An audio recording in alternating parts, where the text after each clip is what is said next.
be adapted, and particularly in casual dining, because when people go out for an experience like that, they typically will fall back and like, hey, it's an experience, so I'm not necessarily going to be worried about exactly what I eat. Now, that's not to say we're not paying attention to it. It's not to say we're not going to address it more so than what we already do on the menu, but we'll see. Yeah. I mean, it's definitely something we're paying attention to. All right. Well, so appreciate you stopping by and spending some time with us. TJ Hart, President and Chief Executive Officer at Red Robin Gourmet Burgers, joining us there in Denver. I would like a burger right now. Yeah, I would too. You and I were both thinking about that a lot. Why not? I had a burger last night. I would take another one right now. Some burgers, yeah. Join Brian Curtis and Doug Krisner at 8 p.m. Wall Street time for Bloomberg Daybreak Asia. Tonight's guests include Margie Patel, Senior Portfolio Manager at Allspring Global Investments. Daybreak Asia tonight at 8 on Bloomberg Radio. Now your 3-day weather forecast on Bloomberg 1130. Expect some rain around the city for tonight. Could be moderate to heavy overnight as well. Low temperature 45 to 50. So we've got rain here for Thursday morning. Ending in some scattered showers late day. High temperature in the 50s.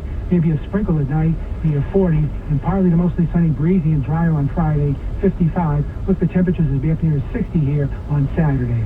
This is Gary Best with your 3-day weather forecast on Bloomberg 1130. Breaking news first. In Baltimore, one of the city's major bridges was struck by a container ship. A portion of the Francis Scott Key Bridge collapsed. Several vehicles fell into the chilly waters. It's now being named a mass casualty event. From Baltimore to the Chesapeake, that trip is shut down. This is a unthinkable tragedy. It's something that is going to be hanging over the state of Maryland for days, if not weeks to come. Continuing coverage and complete analysis on Bloomberg 1130. Context changes everything. Heard the catchphrase that's sweeping the nation? Jackson, Hugh, yeah. People are saying Jackson Hugh yeah to Jackson Hewitt because they love saving money on tax prep. Do you love saving money? Then switch to Jackson Hewitt today and pay less than last year. Thousands of people have already made the switch. Why haven't you? Stop waiting and start filing. You won't get a better deal or a better catchphrase. It's all together now. Jackson Hugh, yeah. Prior year payment required when filing. New clients only at participating locations through April 7th. Terms at jacksonhewitt.com. Why just listen to Bloomberg Surveillance when you can also watch us live on YouTube? I'm Lisa Mateo. And I'm Tom Keene. Join us weekday mornings along with Paul Sweeney and Michael Barr starting at 7 a.m. Head to the Bloomberg podcast page on YouTube to hear and see the smartest voices on global markets and investment. Make Bloomberg Surveillance an essential part of your morning routine weekdays from 7 to 10. Visit the Bloomberg podcast page on YouTube and click on the live feed to join us today. America is strong, and today's investments in essential American infrastructure make it even stronger. Build America Mutual only insures U.S. municipal bonds, providing an added layer of security to improve any portfolio with guaranteed income that helps investors reach their goals. Be part of building America. Build a better portfolio. Invest in BAM-insured bonds. At Audi, expectations matter. It's why what's standard on every Audi SUV are features that exceed yours. How we get there matters. The Audi family of SUVs. Progress you can feel. Don't let someone else drive off in the Audi model you've always wanted. Visit your local Tri-State Audi dealer to get behind the wheel of yours today. Or visit AudiOffers.com for more information. Coming up next on a Bloomberg Business Week, he's well known to the F1 racing world. Also well known to those fans of Netflix's Drive to Survive series. Gunther Steiner's going to be with us in just a minute. This is Bloomberg.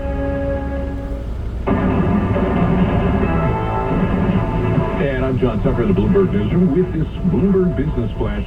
Another volatile session today, and we saw the 21st record close for the S&P 500. Merck shares, they ended up 5% higher, reaching the highest intraday level on record after its treatment for a form of high blood pressure won approval from the FDA. DraftKings shares falling after NCAA president announced he's pushing to ban college prop betting.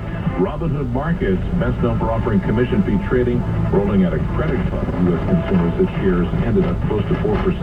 Apple and Tesla, this year's laggards in the mega-cap space, climbing, while NVIDIA, they fell again. Shares of NVIDIA closing today down 2.5%. Overall, S&P 500, as we say, a record of 45 points to finish the day at 52.48 on the index. The Dow Jones Industrial Average was at 477 points, and the Nasdaq Composite Index was 83 points higher. We check the markets for you all day long, right here on Bloomberg Radio. I'm John Tucker, and that's your Bloomberg Business Flash. John and Carol. All right, John Tucker, thank you so much. Our next guest, well-known to the F1 racing world, well-known to those fans of the Netflix Drive to Survive series. It's so great to have here with us in studio Gunther Steiner. He's ambassador of F1 Miami Grand Prix, former team principal for the Haas F1 team for, I think, 8 seasons? Yes. 8 seasons, and as I said, he's here in studio. Hello, hello, welcome, welcome. Thanks for having me. Well, it's great to have you here. How are you? And first of all, let's go right to the Miami Grand Prix. It's coming up on May 7th, so tell us what we can expect, what fans can expect, and why Miami? I'm doing good, and Miami, I'm ambassador for the Miami Grand Prix. It is a new Grand Prix. It's only the third season that it's on this year, and they came in pretty big, and they raised the bar in Formula One of organization, just how they do things, you know, just much more entertainment, much more activation, a lot more going on. So if anybody who wants to go and see a Grand Prix, Miami is pretty good, because there's so much. It's kind of an event place, right? Correct. It's an event. It's not just a car race. It's an event. There is different races, Porsche Super Cup, there is F1 Academy, which is the women racing series. There's just a lot going on all day. It's a sprint weekend. Sprint weekend means there is a race already on Saturday, there's qualifying on Friday for the sprint race on Saturday, and then it's qualifying for the race on Saturday afternoon. So a lot of things going on, and for sure it will be an exciting weekend. What does having a race in Miami bring to the race, and also bring to the franchise? I think Miami is Miami. Going there is always, it's a cool city, you know. We've been to a remote from Miami. I have done, well, I've been, yeah, it's a great place. Okay. Yeah, exactly. You guys want to go there, yeah. Right? You know, Invite us. Especially in the winter. Yeah. From New York, yeah. You know, yeah, sure, no. But no, for the F1 people, it's also, they do such a good job organizing it. Stephen Ross and Tom Garfinkel, just they put on this race somewhere, I wouldn't say out of nowhere, but the idea behind to make it around the stadium and use the stadium to host the teams in there. All the hospitalities of the teams are set up in there, and with the general admission ticket you actually can have a look at that stuff, and also you can get very close just with the general admission ticket, which is the lowest class ticket, the cheapest one. You can get very close to the class, so it's pretty cool what they came up with. Gunther, I think there's 5 Grand Prix races now on North American soil. So is there a point where it can be too much? Like, how do you think about that? In the moment, there is enough in the moment, I would say. For the future, if the sport keeps on growing in the US was the biggest growing market for Formula One in the last 5 years. Since Liberty Media took over, they grew it in the States, because it was underdeveloped in North America. Right. There was only Mexico and Canada for a long time, and then Austin came in, and then Miami came in, and then Las Vegas came in. So I think in the moment they had to solidify the market here, and then we can think about the next race. But in the moment it's not enough. It's the right amount. Okay, forgive me, but I have to ask, who do you think is the most liked driver in principle in F1? The most liked driver? Yeah. Lewis Hamilton, I would say he's the most liked driver. What about the most disliked? I don't think Ow. You knew that's where I was going. Yeah, exactly, yeah. I think Lewis Hamilton, I mean, that's fair to say. He's a crowd favorite. Is he a good fit at Ferrari? Yeah, I think so. He's good. You know, he forgot about Daniel Ricciardo. He's very liked, you know, as well. You know, so can't have favorite kids. Exactly. Yeah, you need to love them all. You know, so you love them all. What was your second? I said, is he a good fit at Ferrari? Right? Yeah. I would say so, and I think he's motivated. He's now at the stage where he knows that it will be his last seat in F1, driving, you know, in F1. So I think it's every driver's dream to go to Ferrari at some stage, I would say. I didn't get to know any driver who just said he doesn't want to go to Ferrari. So I think he will fit in well. He's very good.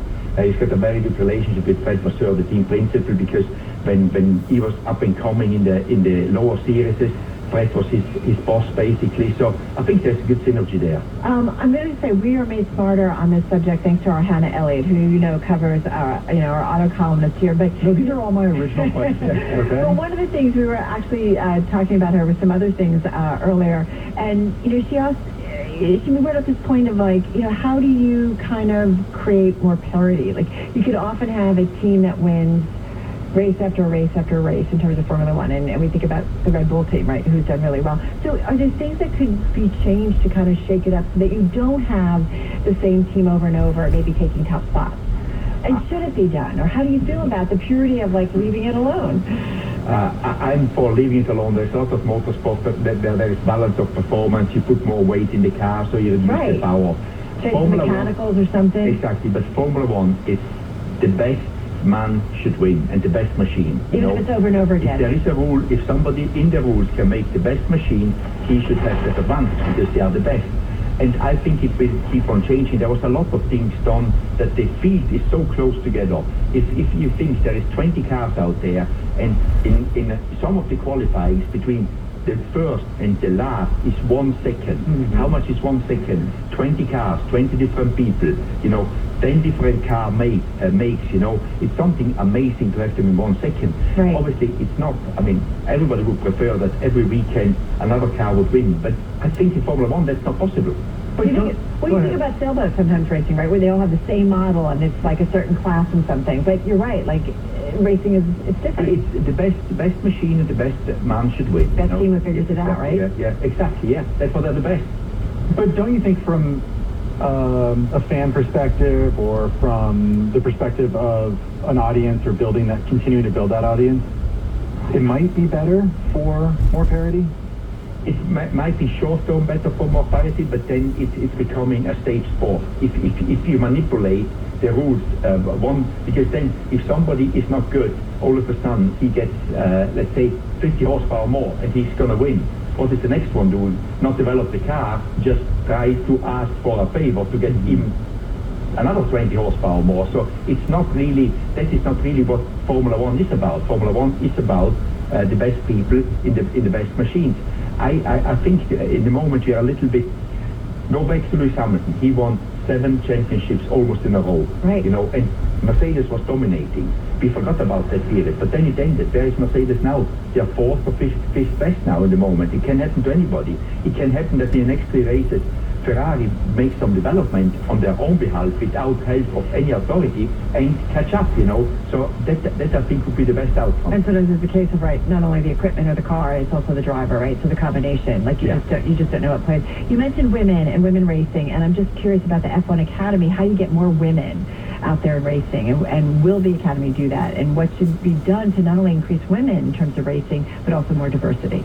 I think we start with women. I think with the F1 Academy, the program is started that it is not short term we will have a woman in F1. It takes some time. This is a new start to get women into racing, because normally girls when they are small, they don't go karting. Boys, let's say I take a number. We've got 1 million boys and we've got 100 women. Yeah. The chance to find a talent, 1 million, is much higher than to find them in 100. So we need to bring the amount of girls up which compete in lower classes to find this big talent to come in. And having now the academy, at least they can see that they can get into the academy, and we create a momentum around. And even if the girls which are now in the academy cannot make it because they're already too old when they could get to, at least we create interest, and maybe their daughters get into go-karting, and then all of a sudden we get the pool bigger. But it's got to start much younger. It's got to start younger. Yeah, they need to start younger, like the boys start 5-6 years old. One other thing I want to ask you, because in sports increasingly we report on it here in Bloomberg, is the amount of money that's coming in from Saudi Arabia, Bahrain, the introduction into Middle Eastern money into F1. Is that a good thing? How are you seeing about it, and how does it change it? I don't think it changes F1 in general. It's just like there is quite a few races now. There's 5 races now in the Middle East. Right. But otherwise, I think the Middle East is investing in all sports. If you look, they're investing in golf. Well, we understand what they're doing, but you think it's okay? It's okay, yeah. I think it's okay. There's nothing wrong with it. I think they are interested to invest in sports, and Formula One is one of the biggest global sports, so why should not they invest there? We got 30 seconds left. What's next for you? We know Miami is your focus. What's next for you? I don't know. The rest, what is for me, I'm in a good place now. If there's something interesting for me coming along where I get a good challenge and a good opportunity with a vision to go on the podium, I take it. Otherwise, I keep on doing what I like to do, and that is Alpha Choice. Another team, perhaps? I don't know. I know that in the moment. I'm still thinking about putting a 5-year-old behind the wheel of a go-kart. You have a son, you can do it. I have a daughter. He's 5. He's 5. Well, real quickly, 10 seconds. How young do they have to start? I said 5 or 6. You did say 5 or 6. So that's what I'm thinking. Small go-kart. So it's really young. Yeah.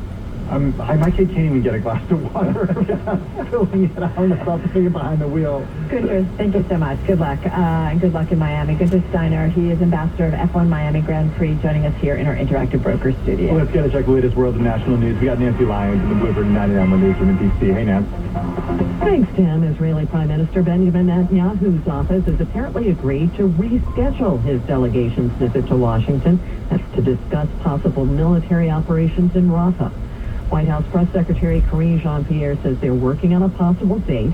The initial meeting was canceled earlier this week after the U.S. abstained and did not veto a UN resolution calling for a ceasefire in Gaza. Well, while recovery teams continue to look for 6 missing construction workers in the aftermath of the Baltimore Bridge collapse, local officials are also worried about how the region will recover. Maryland Congressman Glen tells Bloomberg he's hopeful Congress will step up and help provide any needed funds.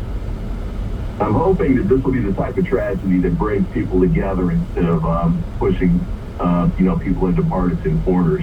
And I'm hoping we can get something done here relatively quickly. Congressman Ivey says the Port of Baltimore adds $15 million a day to the country's economy, and it's the nation's largest port for delivery of foreign cars and trucks.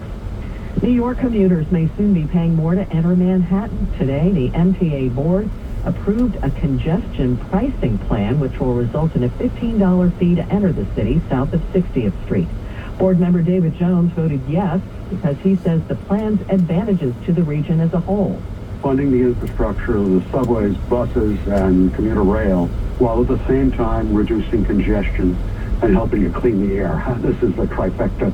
The MTA plans to start the tolls in mid-June, but a number of lawsuits are working through the courts, which could cause a delay. Lottery officials say the winner of last night's Mega Millions jackpot bought their winning ticket at a ShopRite liquor store in Neptune, New Jersey. Global news 24 hours a day and whenever you want it with Bloomberg News Now. I'm Nancy Lyons. Friday morning at 8:30. Tune in for special coverage of key inflation data. The core PCE deflator, the Fed's preferred gauge of inflation. Will the numbers change the Fed's timing on rate cuts? The committee remains highly attentive to inflation risks. Stay with us for live comments from Fed Chair Powell at 11:30. Inflation is still too high. Ongoing progress in bringing it down is not assured. Inflation in focus. Friday morning at 8:30. On Bloomberg 1130. Context changes everything. This is the Bloomberg Black Business Beat. Black audiences are flocking to streaming services. According to research from Nielsen, over 60% of black viewers say that streaming was their most watched platform. This comes at a time when big streaming companies like Netflix are trying to find new ways to turn a profit.